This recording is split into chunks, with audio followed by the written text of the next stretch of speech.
from people who might actually use this. And I'm very grateful for this opportunity to have this platform to speak to you. So indeed, what I'm going to be talking about is decomposing downside risk.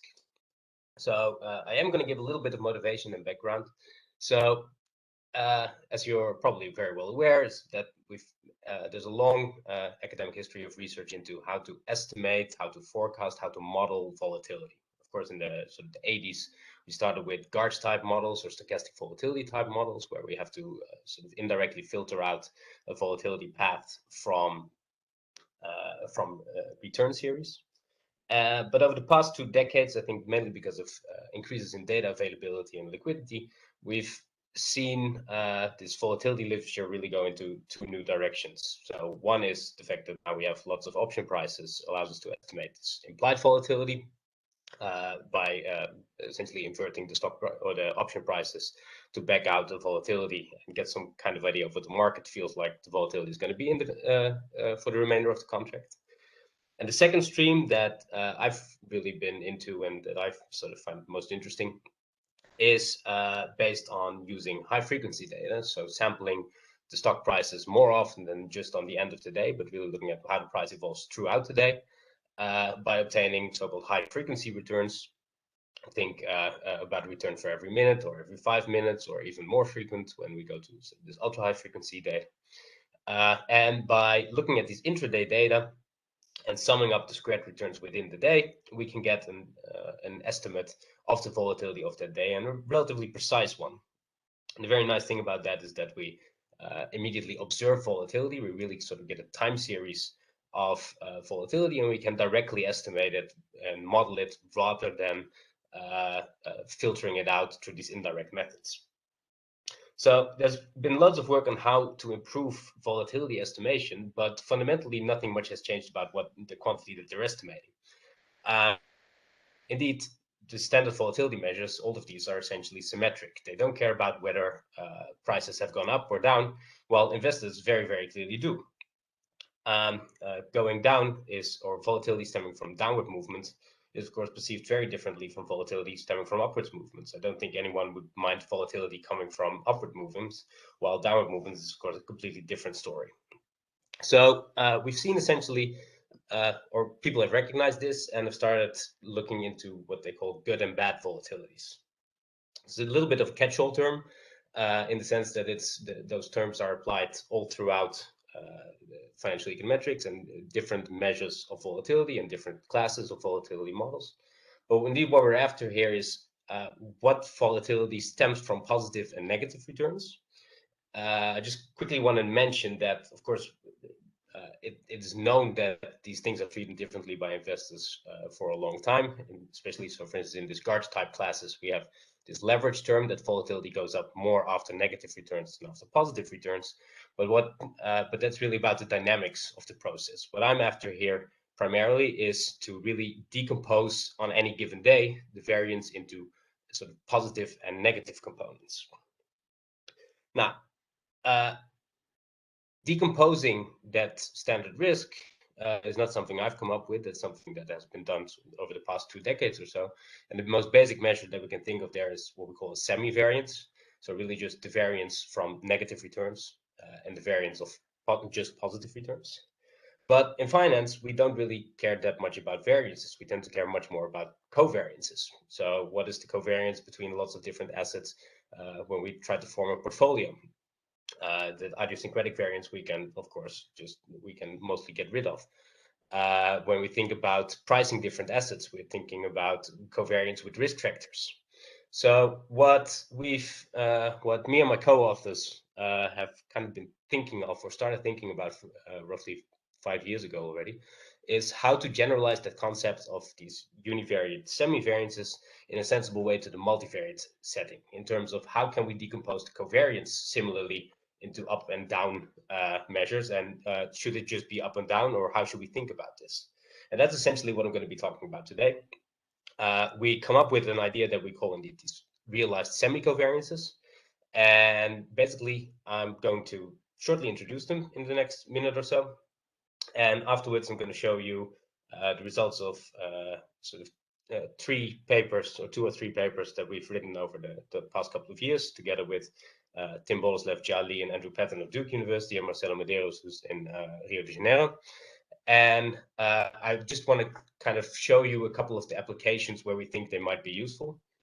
But of course, I'm very interested in hearing potential alternative things that you might be think of when you see these measures, and if you have any other ideas where they might be helpful. So let me now then get to the nitty-gritty. Of course, this is the quant department, so I didn't feel too bad about using formulas, and immediately my next slide is going to be filled with formulas. So the main idea is these realized semicovariances. So I need a little bit of notation to help you understand what is going on. So like I said, I'm really into these high frequency based realized covariance estimators. So that is essentially where this concept is based in, but of course it can be applied to daily or lower frequency data as well. Notation wise, I have a vector of returns. I typically have capital N assets. So they're indexed 1 to N. I've got 2 more indices. T is for the day that I'm actually looking at, and K is the interval within that day. So think about, for instance, 1 minute returns, 6.5 hour trading day. I might have K ranging from 1 to 390. The standard realized covariance matrix or estimator that has been proposed in literature in the early 2000s is the following. It's simply the sum over all of these intraday increments of the outer product of the returns.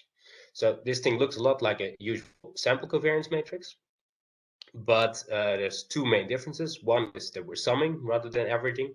So by using the sum, we really get to the full covariance over the day, so over the time period where we're estimating the thing.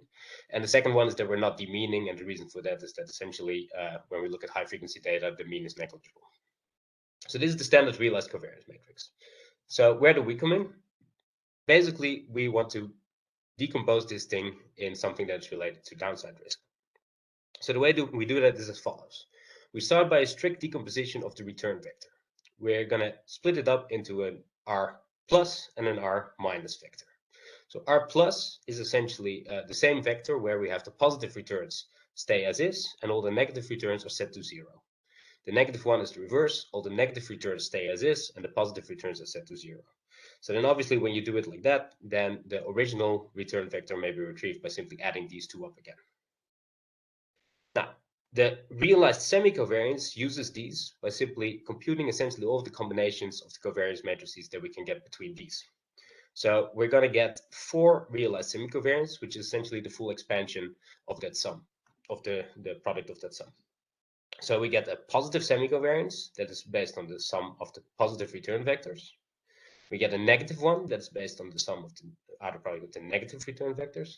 And we get 2 mixed ones. So one where we have the plus minus transpose and one where we have the minus plus transpose.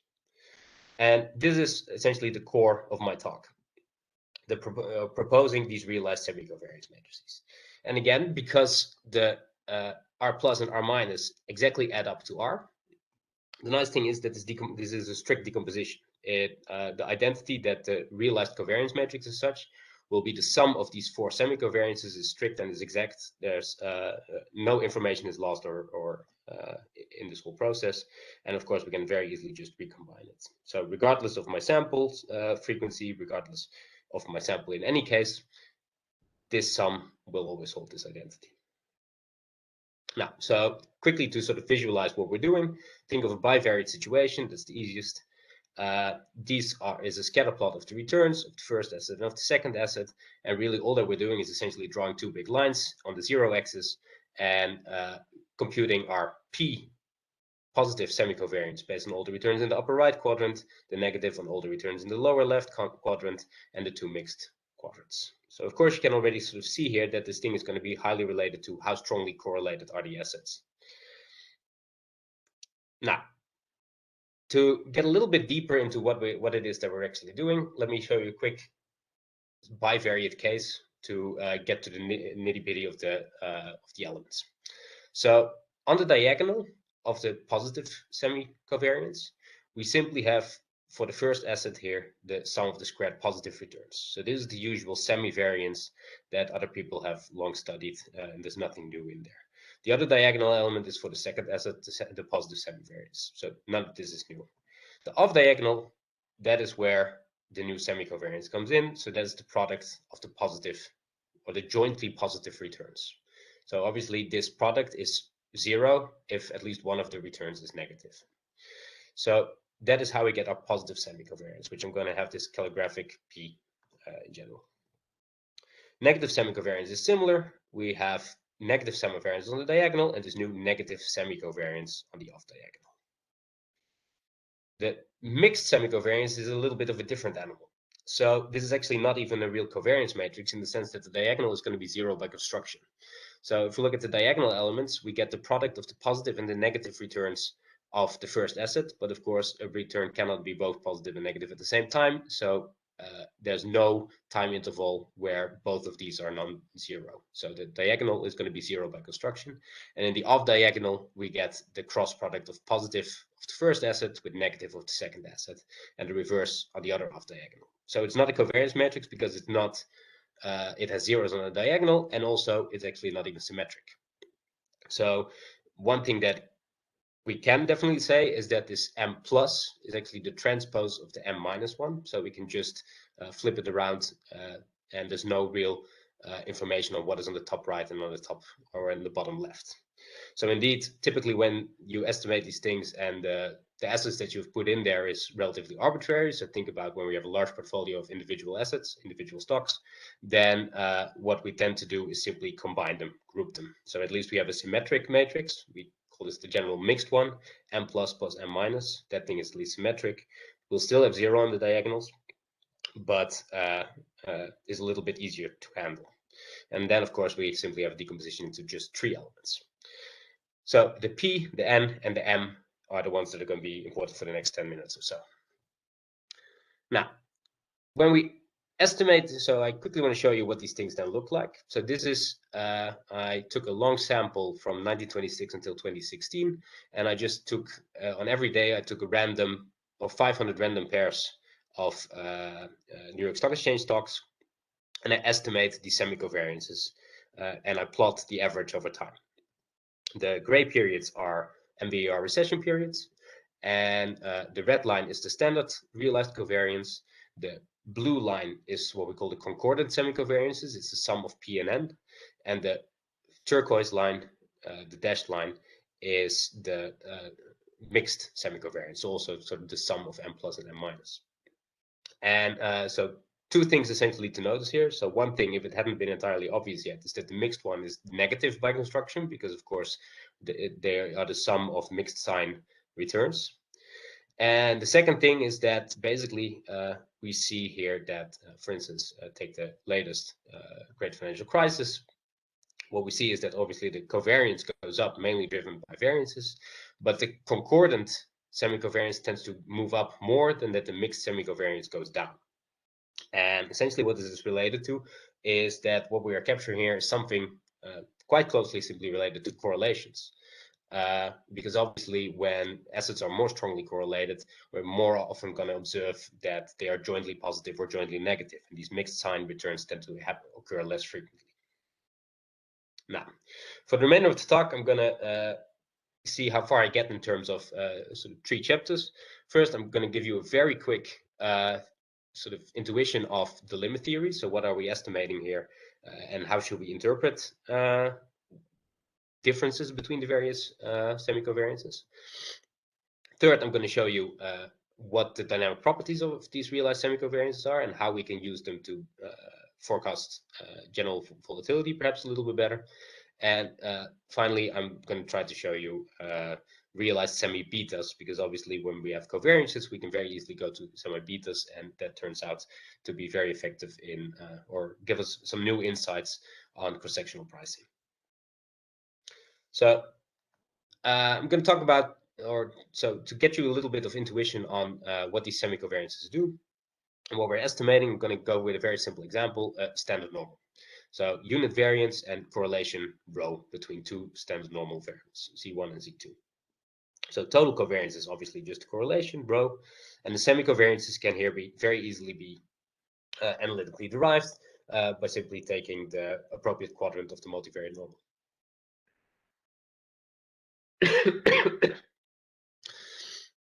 It turns out that the limit or the expectation of the positive and the negative semicovariances is actually completely identical. It's this psi of rho. Sorry.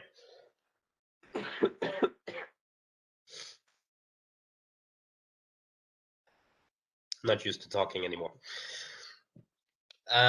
The mixed covariances, m plus and m minus, also have the exact same expectation, which has a very similar shape in minus psi of minus rho, where the psi function is kind of a weird transformation of rho, of the correlation. So what we really see here is that if the world is completely Gaussian, none of these measures should really provide us any information, because there's simply a transformation of the underlying correlation. I can easily plot that here as well, what the transformation actually is. So here, as a function of the underlying correlation, I plot the semicovariance and the realized covariance.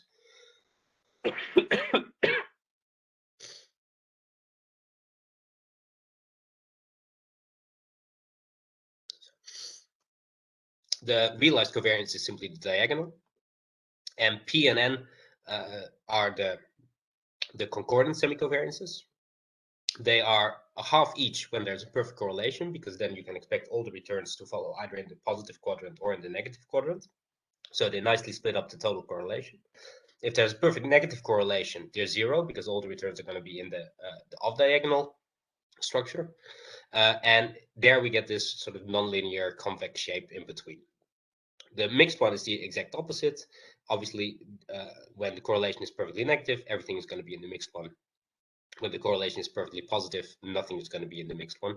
And in between, again, we get now this concave relationship between the correlation and the limit. So essentially, again, if everything is normal, we shouldn't expect to get any real information gain out of this. Now, if we do it a little bit more formally, and we assume not this Gaussian, but sort of the standard high-frequency assumption on what the price process looks like, this Ito-Semi-Martingale with the drift, volatility, and a jump term. If we make some standard assumptions on the drift term and the volatility term, and assume finite activity jumps, then we can get a slightly richer result compared to the previous slide. So one thing is that we have the basic limit of P and N and M plus and M minus, again, related to this psi of rho, where rho is now a spot correlation, and we adjust for non-unit spot variances. So we have the integral over the possible time varying process. And the second part that we get in this limit is perhaps more interesting, is directional cojumps. So indeed, the positive semicovariance will have this limit of psi of rho, and the sum of whatever positive cojumps have occurred. So where both assets or all assets have jumped jointly. Similarly, we get a negative joint negative cojump, and we get these mixed cojumps.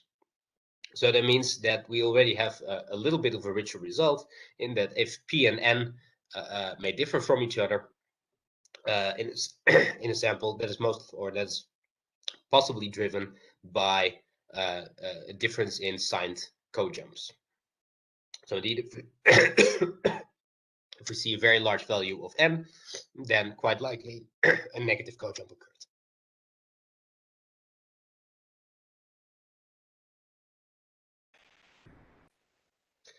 Okay, so that is kind of how should we think about this? What are the limits of him? Next, have a look at how these things evolve over time and whether they might help us in understanding the dynamics of volatility better.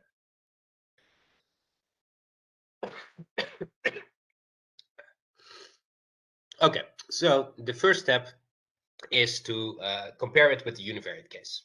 So what I plot here is, so I switch to a slightly different sample here. I go to a high frequency sample between 93 and 2014, and these are all S&P 500 stocks. Again, I'll be averaging across random portfolios, essentially of different sizes in the remaining. So let's first look at the univariate quantities.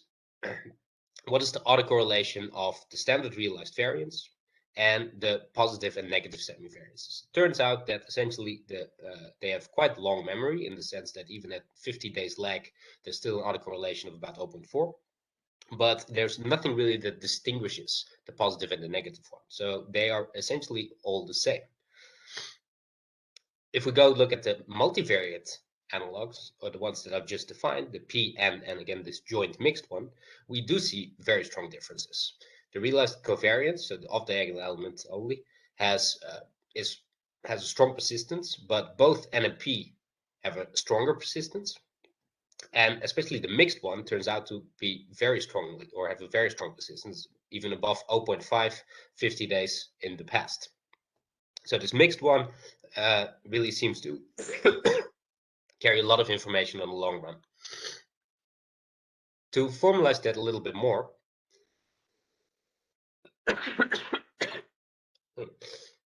my apologies, I need a good cough that is not coming. So to formalize that a little bit more, I'm going to be using sort of the workhorse in high frequency volatility forecasting, which is this HAR model, or heterogeneous autoregressive model of Corsi. And the basic idea there is that you regress today's value on a daily lag, a weekly lag, and a monthly lag. But a weekly and a monthly are simply the average volatility over that week or the month. And what this essentially does is it tries to capture that long memory that we've seen in the previous two slides in a very simple way with just 3 parameters plus a constant.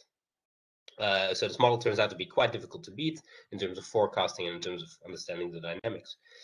So we adapt this model a little bit to our setting by decomposing the model for the various semicovariances. So we have P, N, and M on the left-hand side. And so we get a vector HAR model, and we get a constant vector. We get a matrix of coefficients, how the various lags may impact the various semicovariances for the daily, weekly, and monthly ones. Now, these are estimation results of that. So what part of volatility actually matters in terms of dynamics? What part helps us understand what direction the volatility is going in? Well, part of this will probably not surprise you very much. So if we look at the positive and negative semi-variances or semicovariances, if we try to predict these, it turns out that positive semicovariances have almost no impact on them. So the coefficients are really small. The stars here indicate, again, sort of averaged over very many random pairs, how often they are significant. 1 star dictates that it's in 50%, 0 stars in less than 50%. So essentially, it's really not that important. The positive semi-covariances have almost no predictive power for the future. The negative semi-variances, here in the second block, they have large coefficients and are statistically significant in the vast majority of cases for both P and N. So that the negative semi-covariance predicts itself is perhaps not surprising, but that it also predicts the positive part, and even stronger, is perhaps a little bit more surprising. The mixed one, again, has no impact.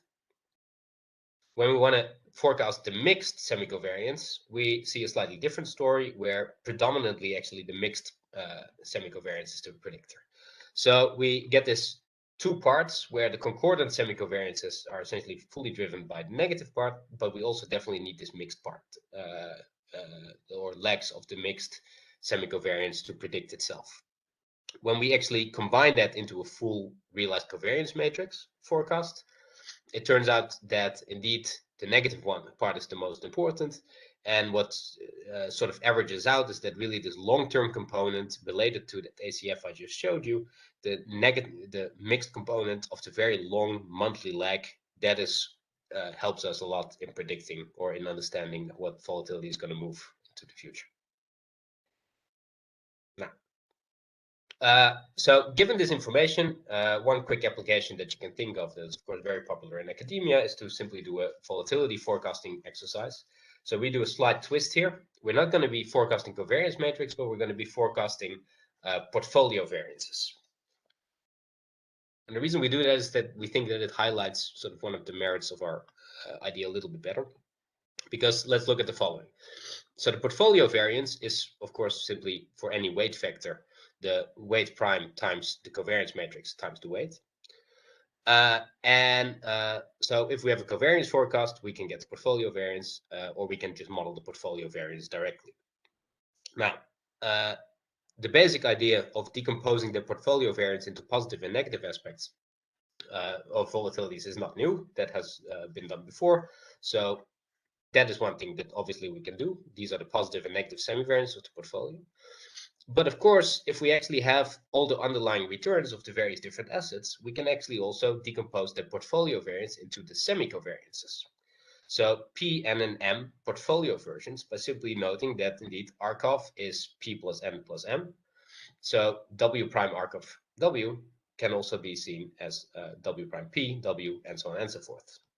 So we get these semicovariance components for a portfolio. So these are univariate quantities, but that really use all of the data possible from the cross-section. So they are a very elegant way of extracting all kinds of information on the underlying correlation structure in a relatively straightforward way, but still decomposing that to an easy to manage univariate setting. So we're going to use these things to estimate or to forecast volatility. We use again that HAR model as a benchmark. We use what we call a semi-variance HAR, where the daily component is turned into a positive and a negative component, a good and bad volatility as an alternative.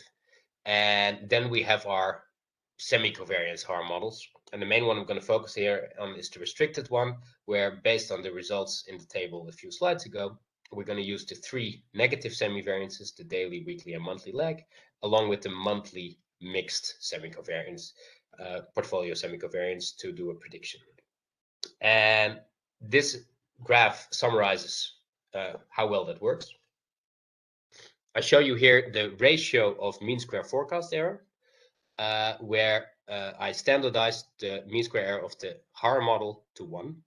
And I show you in turquoise the semi-variance HAR, so the one that strictly uses essentially the portfolio returns to decompose into positive and negative. And in dark or in red, I show you what the mean square error is of our semi-covariance HAR model. So indeed, essentially for on the x-axis, I have portfolio sizes ranging from 2 to 100. And indeed, what we see is essentially the larger the dimension becomes, the greater the improvements in terms of forecasting by really decomposing and splitting up these variances into these semi-covariance quantities. I can do this for mean square error. I can do it for Q-like. So there's a loss function that looks at the ratio of the forecast to the true value. And essentially, the picture is the same, slightly different ratio, but the semi-covariance model essentially always improves. Okay, so that is the basic forecasting scheme. So one thing that you might think of, and that we got a lot of comments on, is whether or not that zero threshold that we've been using here, so simply putting it into up and down movements, whether that is the correct one. And I quickly want to just show you one thing is that we've verified this. So we've done a test on this to see if any other data-driven or arbitrary threshold that we can think of may actually beat the zero. And well, the short answer is no, not really. So what we do is we consider these partial covariances. So the partial covariances essentially say, well, okay, before we've split up the returns in a positive and a negative return vector, while having this strict sum, well, we can of course do that with any indicator function. So we split it up in possible G components where I take returns or used to return between 2 intervals and set it to 0 otherwise, where the first one is going to go from minus infinity to whatever first threshold, and the last one from the last threshold to plus infinity, and in between I can have as many thresholds as I want. And then of course I get, so if I have G regions, I'm going to get G squared partial covariances by again expanding the full sum. We essentially want to find out, do these or are these better than semicovariances? So we come up with a data-driven way to select these thresholds by doing a forecast mean square error cross-validation to determine what are the potential optimal thresholds. We do it in univariate set. We even allow it to literally change daily. The multivariate setting becomes a little bit computationally heavy, so we keep it static. And basically, the conclusion is that when we do all of this, no matter what we try, we can't beat semicovariance. So I want to show you a little bit on that. So what do we select? So is there actually something we can learn from that exercise? Well, it turns out yes. So for different cross-sectional dimensions, essentially what we select can be put into 5 different classes of models. So one is just select realized covariance. Don't take any threshold at all. It's essentially never selected. So really splitting it up is a good idea. Second class is doing semicovariances. Third class is partial covariances with one threshold, so putting it into 2 regions, but the threshold is not 0. Third is putting it into 3 regions, or fourth is putting it into 3 regions where one of the thresholds is the 0 line and another one is something else. And finally, we have 3 regions where both of the thresholds are not 0. And essentially what we see is that for small dimensions, it seems there may be the 0 threshold doesn't really help us all that much. So in 64% of the cases, we don't even select the 0 threshold. But when dimension starts to grow, we essentially always going to select SCOV plus. So select the 0 threshold plus an additional one. Well, which threshold is that? So here's an histogram of sort of selected quantiles. And what we see is that for small dimensions, we most often select as a quantile still that 0, but basically the whole possible distribution. But as soon as we go to very large dimension, basically what we get is the 0 threshold plus something that's trying to filter out the left tails, these large down movements. And but forecasts from this model are not necessarily statistically better than from the standard semicovariance model. Okay, so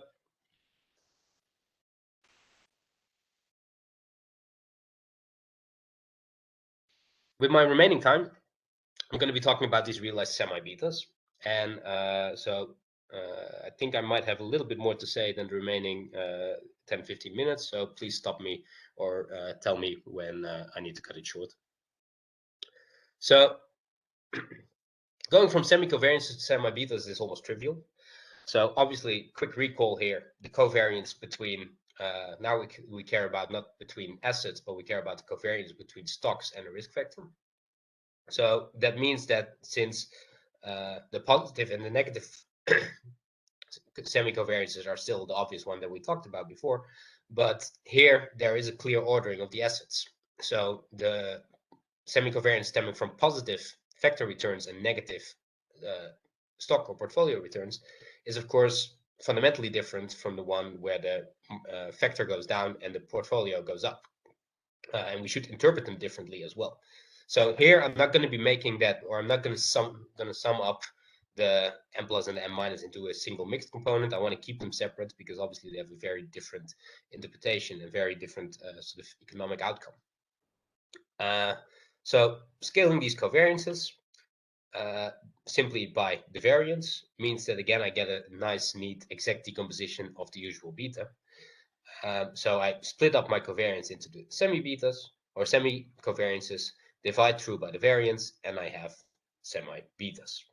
Now, one thing that I'm going to do here is that since the mixed covariances, semi-covariances are always negative, I'm going to actually use the negative of the semi-covariance such that all my betas will be positive. So that's just to give you a better interpretation of the kind of risk premium that I might get on it. Now, here I kind of want to emphasize again a different interpretation of what it might mean if the concordant semicovariances or the mixed semicovariances are different. So here I plot 4 different joint return distributions between an asset and a market factor, and all 4 of these distributions have a kappa and beta of 1.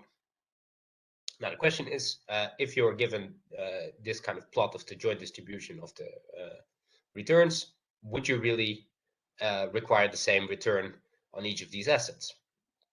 Well, most likely not. So here we have a really sort of a standard Gaussian case. There's a positive correlation. Here we have in asset B, we have a stronger correlation in the booms. Given that it still is the same beta, that means that we have a little bit weaker correlation in the crashes or in the downward movements. In asset C, we have a strong correlation in the downward movements. And in asset D, we have sort of a little bit slightly less correlated crashes. And importantly, we have kind of an asymmetry in terms of the dependent structure when the asset is negative and the market is positive or negative. Now, basically what we find is that, so standard CAPM would give all of these the exact same expected returns and the same prices essentially, whereas the use of the semi-betas is going to give us the following. We're going to get vastly different expected returns on these, or required returns on these. In particular, the standard Gaussian case would get about 6% per year, which is still a little bit low. So this is actually based on our actual estimates on empirical data. It's still a little bit low compared to what you might have in mind, but that is the usual two flat CAPM story. This case that has correlated booms gets a very low expected return. You don't require a lot of compensation for this, indeed, and it's mainly because the correlation in the down states is actually low. Here we have correlated down states in C, so they're the expected, which is of course incredibly risky in the sense that the asset is also going to lose at the time when the market is already down and you're poor, if you will.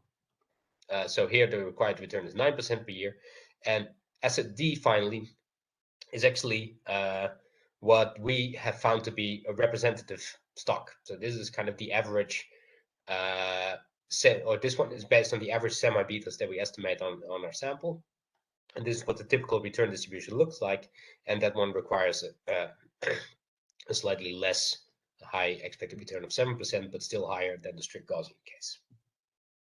Now, how do we get to these prices? This is the basic idea. So we get our inspiration from actually very old papers on downside risk and asset pricing, where it seems like in the 50s/70s, there's been a split where people tried to really get to a mean semi-variance framework rather than a mean variance framework. And mean semi-variance was actually shown by Hogan and Warren in 1974, that we would expect indeed strongly differential pricing of assets depending on where the correlation structure is or where the correlations are strong. So what Hogan and Warren in 1974 already proposed, and they have essentially this exact figure in their paper, is that this joint negative part should get a high risk premium. The M minus, where the market goes down and the stock goes up, that one should have a negative risk premium, and the other two should be zero. Well, this obviously is very closely related to our semi-beta concept. So we actually do a formal empirical test of these things using our semi-betas. So true semi-betas are latent. We have to estimate them. We can estimate them using our previous results. So we simply have these high frequency estimates again by taking the sum of the product of joint negative returns divided by the realized variance of the vector, and so on and so forth.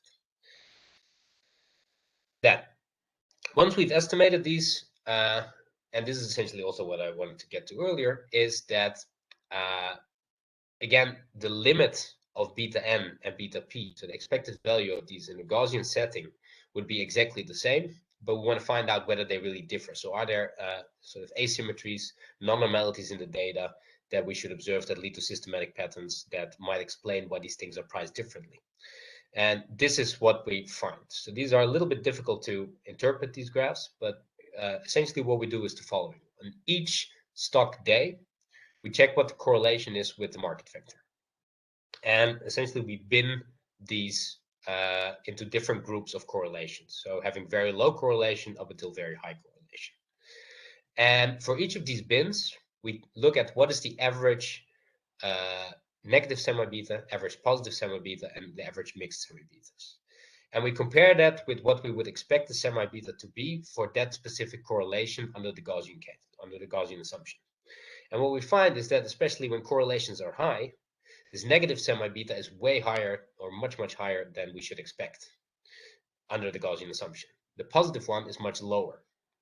And similarly, for the mixed one, we see a lot of action when the correlations are very low. So on days where there appears to be a negative correlation between stocks and the factor, there we see that this positive beta M, so where the market is positive and the stock is negative, is much lower than we would expect.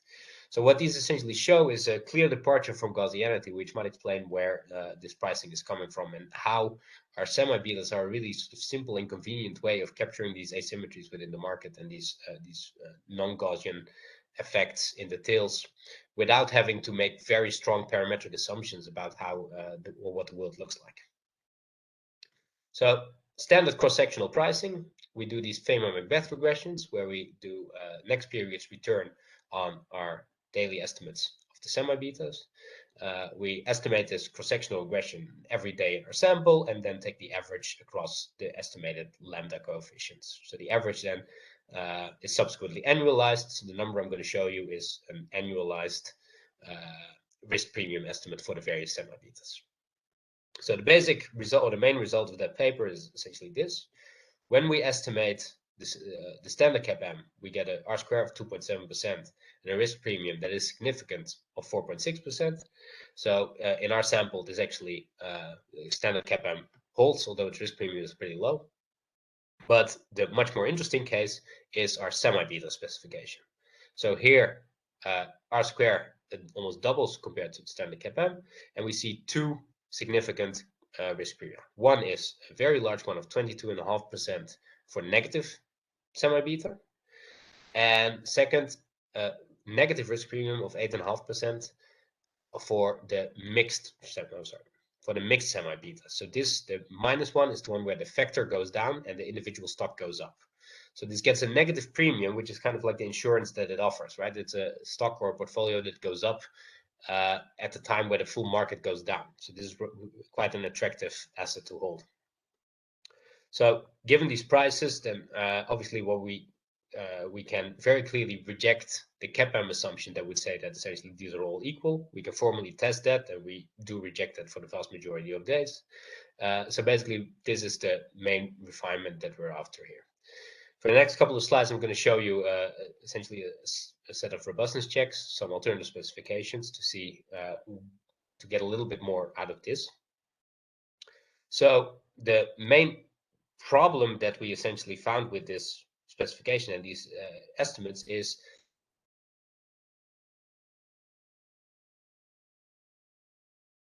like this to price all assets, and especially it shouldn't matter whether we go long or short. And the bit of annoying thing about these semi-betas is, of course, that if we go short a stock rather than long, then I get a big switch around in my semi-betas. So it's not just a negative, I get a switch into different semi-betas. So for instance, if I go short my stock, then my long beta n becomes my short beta m minus, right? The market still goes down, but now my stock no longer goes down, it now goes up because I shorted it. So we get sort of a switching around of semi-betas. And what that means is that you'd expect that normally the risk premium on beta n and beta m minus should be roughly equal, or at least opposite signs. Well, clearly they are very different. So we try to understand where that is coming from. And our story is as follows. Basically, we're looking at S&P 500 stocks in a relatively recent sample. So all of these stocks can quite easily be shorted. That shouldn't necessarily be a problem. So there shouldn't be a hard short selling constraint. Rather, we go for something, we try to look into something a little bit shorter or softer in terms of arbitrage risks. So we see how easy and how risky is it to arbitrage this pricing difference away. We proxy that with idiosyncratic volatility and turnover. So the higher idiosyncratic volatility, the more risky it is to try to arbitrage that, or to take the arbitrage opportunity. And the more turnover is, the more uncertainty is around that pricing. So we do a quick rotation of the pricing regression, such that essentially we come down to one parameter. So this delta m minus is going to be the difference between the prices of n and m minus, which again should be 0 based on the short selling argument. and similarly delta m plus captures the difference between p and m plus, which were already essentially 0 in our first specification. So here's what we find. Full sample estimates as here before, and basically this arbitrage risk mostly explains it. So if there's very low arbitrage risk, we cannot even, or we can't reject that there are different prices between beta n and the beta m minus. So indeed, the short position and the long position get roughly the same return. But if there's lots of arbitrage risk, then we really see that there's a difference, and the long position gets a higher return than the short position. Now, finally, all of this is it's robust to inclusion of different control variables. It's robust to the inclusion of the original up and downside betas that are sort of this more univariate concept, if you will, or at least that do not look at the sign of the returns, but only at the sign of the vector. So the semi-betas offer a better or a greater explanation of the cross-section of expected stock returns, and they remain significant when we put the up and downside beta in there, while up and downside beta are insignificant. The prices stay significant and large for longer investment horizons. So if I hold my, or if I look at my subsequent weekly returns or even my subsequent monthly returns, essentially everything stays in there. It also works on lower frequency data. So if we look at daily data to construct monthly semi-betas and monthly Feynman-Macbeth regressions, we essentially get the exact same results. Beta n has a big price, beta m minus has a big negative price. And finally, do I have 2 more minutes? I hope so. Otherwise, stop me. Otherwise, I can stop here. So final thing that I want to show you is how these semi-betas may be used in a betting against beta kind of framework. So of course, there's this not so recent paper anymore on betting against beta, which offers a clear trading strategy based on the fact that the security market line is typically too flat. So by taking a position short in high beta and long in low beta stocks, you can get an abnormal return. So here we're going to be looking at how we can do this with these semi-betas.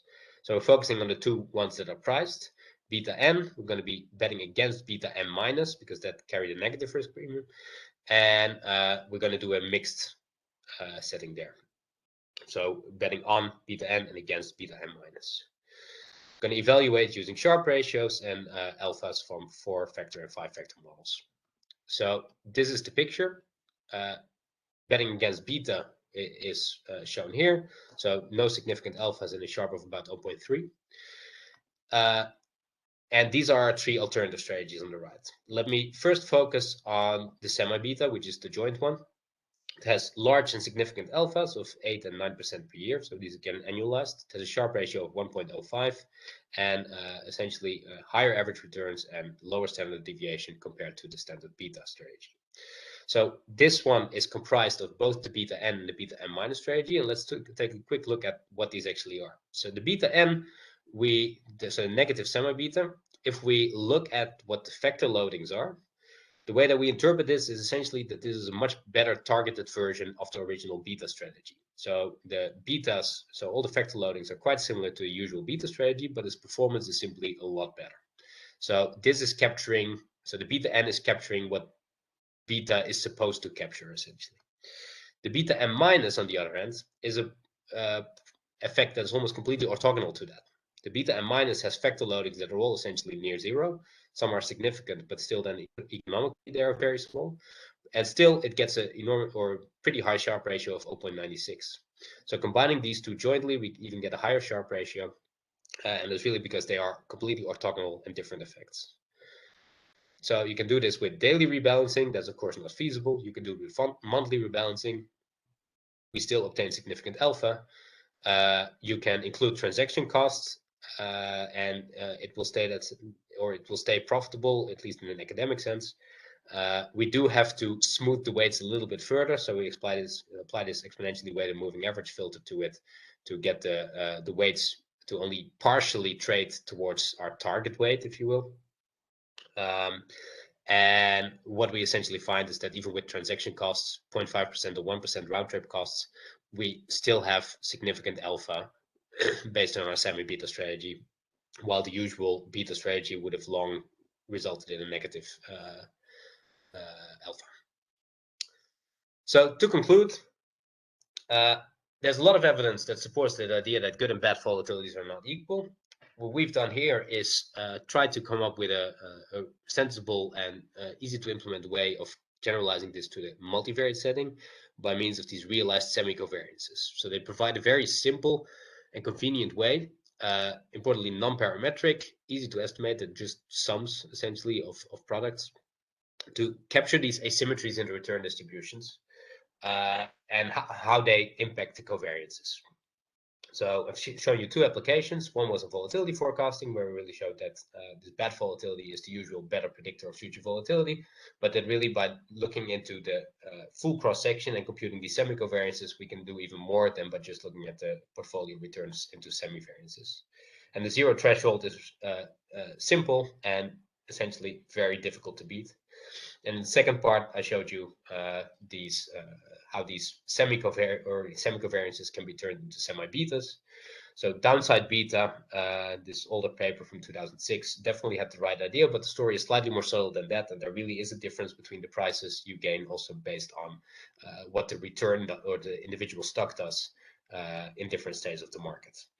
And that allowed us to get a feasible, at least for academic standards, trading strategy based on these semi-betas.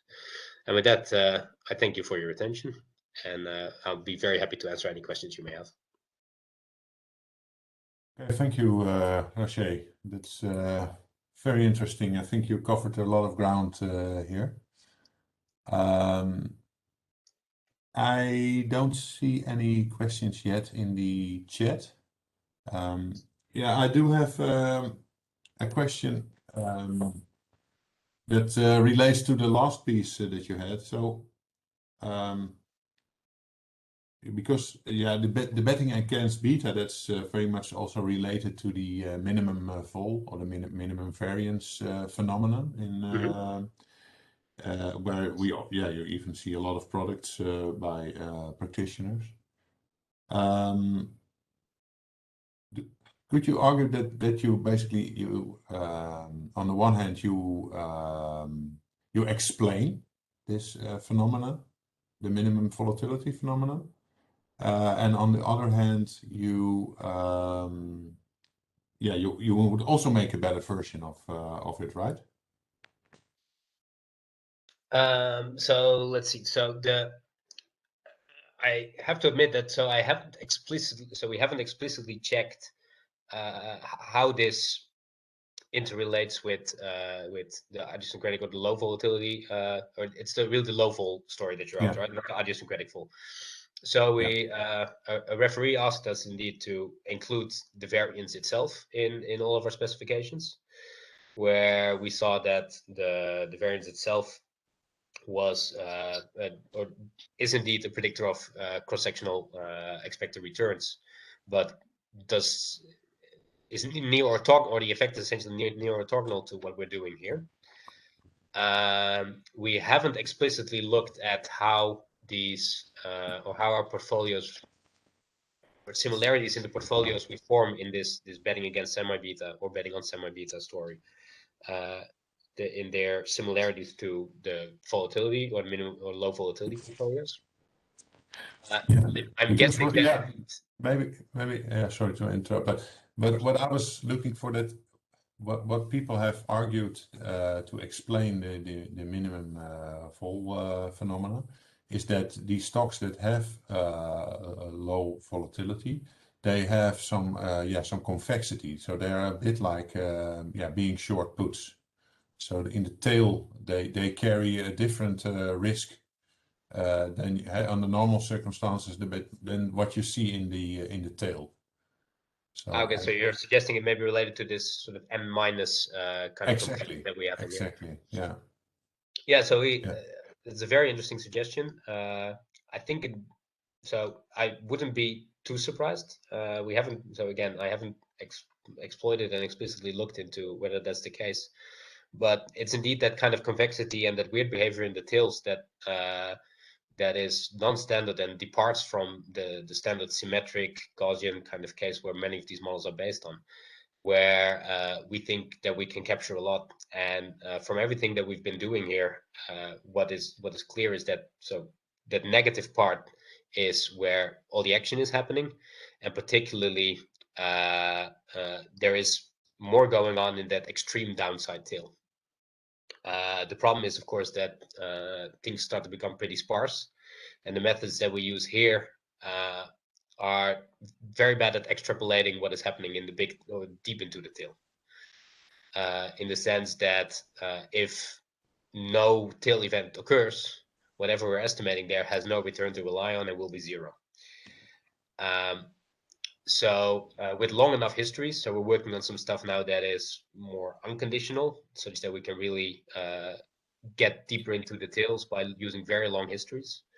And there indeed we see we're starting to uncover some things that that look like that really most of the action that is happening is not necessarily in the bottom left quadrant, but it is in some subsets of that bottom left quadrant, related to indeed how stocks are performing in the extreme downturns of the market. Okay. But I think indeed that asymmetry or that convexity of I think the main thing is that what we get from this is that it matters what returns do in these downstates as well. It's not just, oh, there's a downstate, but how does this individual stock or portfolio react or move in those states. Okay. Yeah, if someone has a question, you can also unmute yourself and ask the question.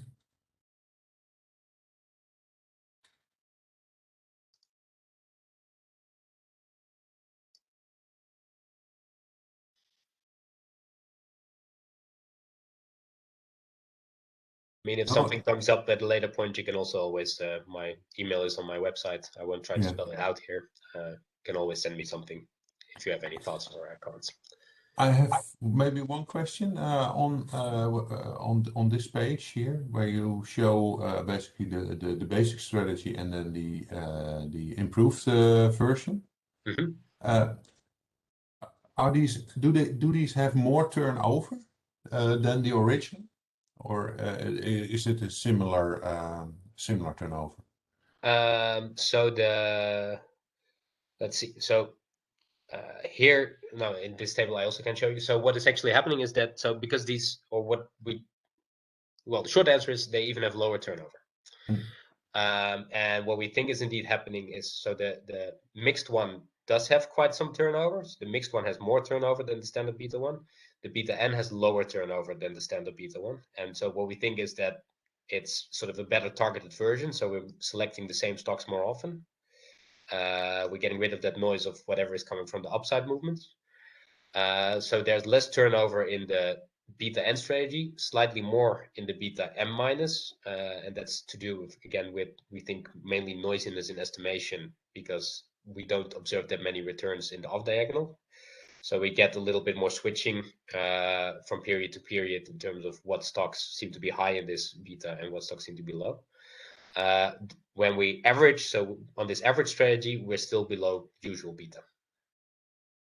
But in order to get anything feasible to trade, I think indeed, so this is still definitely what we needed to smooth or only do partial trading towards the target. So it shows that with anything that closely or remotely resembles realistic trading costs, it might still be feasible to implement such a thing. But actually what we found is by smoothing it, again, we got rid of some more estimation error, and the smoothed version actually has a higher Sharpe ratio and higher alphas than the non-smoothed version. So this partial adjustment seems to be a good idea in general. Okay.